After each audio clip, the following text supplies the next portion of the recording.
Aitäh küsimuse eest ja menstruaalteadlikkus, no ma tõlkisin selle otse inglise keelest menstrual awareness ja kui mina Eestisse tulin selle teemaga see aastal 2023 ja guugeldasin seda sõna, null vastust, null vastust, et menstruaalteadlikkus on see, et me teame, mis asi on menstruatsioon, number 1, et naine veritseb sellepärast, et see võib tunduda üllatav, aga väga palju on inimesi, just mehi, kes tegelikult saavad üsna hilja teada, et selline asi üldse toimub või nad teavad, et midagi häguselt kuskilt tuleb, on ju. Aga mina leian, et ikkagi, kui me räägime bioloogilisest mehest ja naisest ja jätame kõik selle sotsiaalse kõrval, on ju,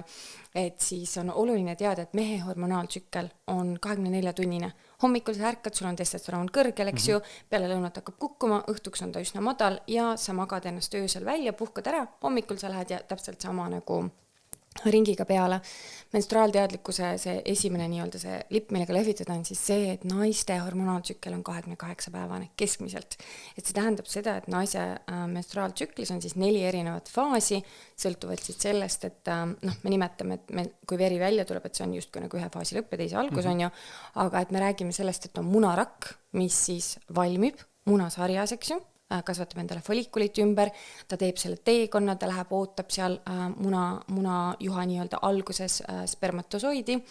ja kui seda ei tule, siis ta liigub natukene edasi ja emakasse siis koguneb teri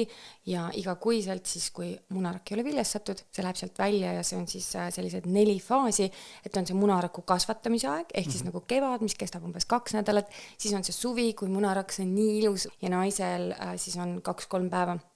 3 päeva maksimum, enamasti 2 on siis see suvi nii-öelda, see ovulatsiooni aeg, kui siis on võimalus rasestuda, kui selleks on soov.